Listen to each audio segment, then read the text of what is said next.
বন্ধুরা, আমরা এখন পদ্মা সেতুর সাইডে যে পথ, সেই পথ দিয়ে একটু ঘুরতে যাচ্ছি। পদ্মা সেতুর উপর দিয়ে যতটুকু দেখা যায় আমরা এখন নিচ দিয়ে যাব। এই পথেও পরিবহন চলতেছে। আপনারা যারা পদ্মা সেতুতে আসেন তারা আমাদের ভিডিওটা দেখে কিছুটা অনুভব করতে পারবেন আসলে পদ্মা সেতু কতটা সুন্দর। যদিও মোবাইলের ক্যামেরা অতটা ভালো না। সামনে একটা ছোট বিট আছে,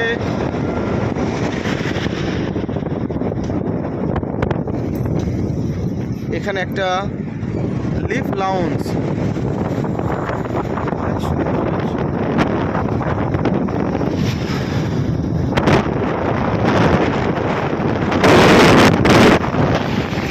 অনেক সুন্দর একটা কটেজ। আমরা ঠিক পদ্মা সেতুর পাশ দিয়ে যাচ্ছি। দুই পাশে বসত বাড়ি।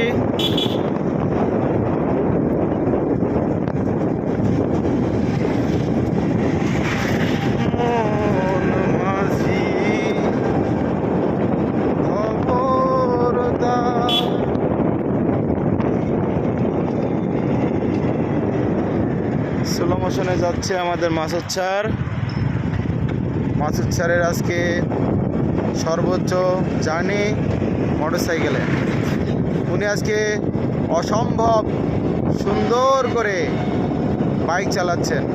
আমি পিছনে বসে আসি তো বোঝাই যাচ্ছে না যে বাইক চলতেছে। মনে আছে যেন একদম প্রাইভেট মাইক্রোয় করে যাচ্ছি।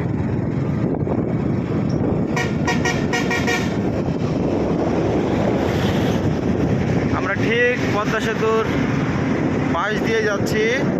একটু আগে ভিডিও যেটা নিচের অংশটা দেখা গেল, আমরা ঠিক সেই পথ দিয়ে যাচ্ছি।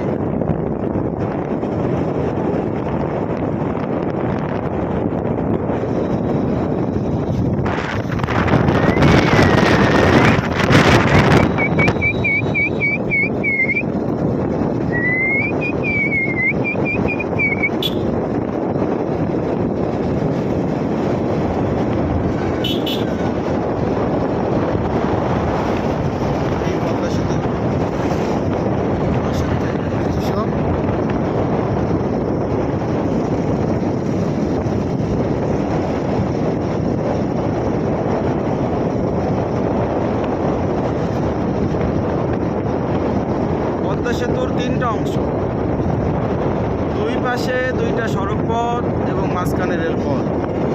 কি নিদারুণ সৌন্দর্য মণ্ডিত।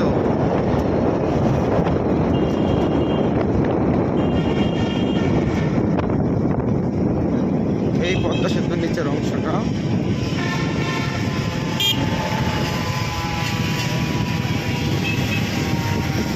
এখানে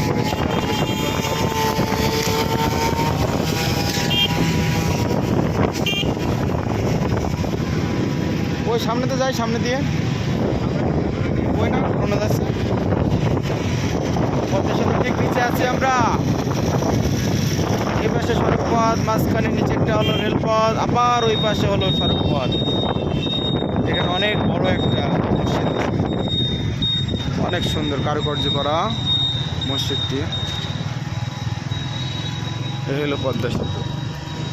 এই যে মাঝখানে নিচে যেটা দেখতে পাচ্ছেন, এটা হলো সড়ক রেলপথ। এখানেও কিছু নির্দিষ্ট জায়গা আছে যেখানে জনসাধারণের প্রবেশ নিষেধ। আমরা পদ্মা সেতুর নিচের মাওয়া অঞ্চলের যে বাজার, এখানে সকল স্থানীয় লোকজনেরা আছেন।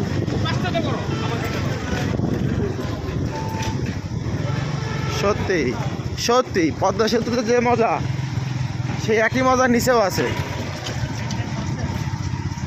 হ্যাঁ, পাচ্ছি তো ইলিশ ভাজা। ও বন্ধুরা, এখানে ইলিশ ভাজা পাওয়া যাবে। ইলিশের সেন্ট পেয়েছি আমরা অলরেডি। আশেপাশে কি তাজা ইলিশ ধরার কোনো ব্যথা কিনা হয় কিনা? আপনারা অনেকে হয়তো পদ্মা সেতুর উপরে ঘুরতে আসেন, কিন্তু আশেপাশে যে এলাকাগুলো আছে সেগুলো আপনারা দেখেননি।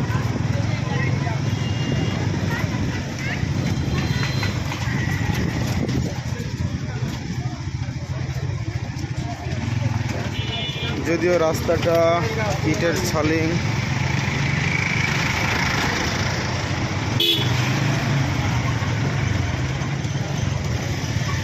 আমাদের চলাচলে একটু সমস্যা হচ্ছে।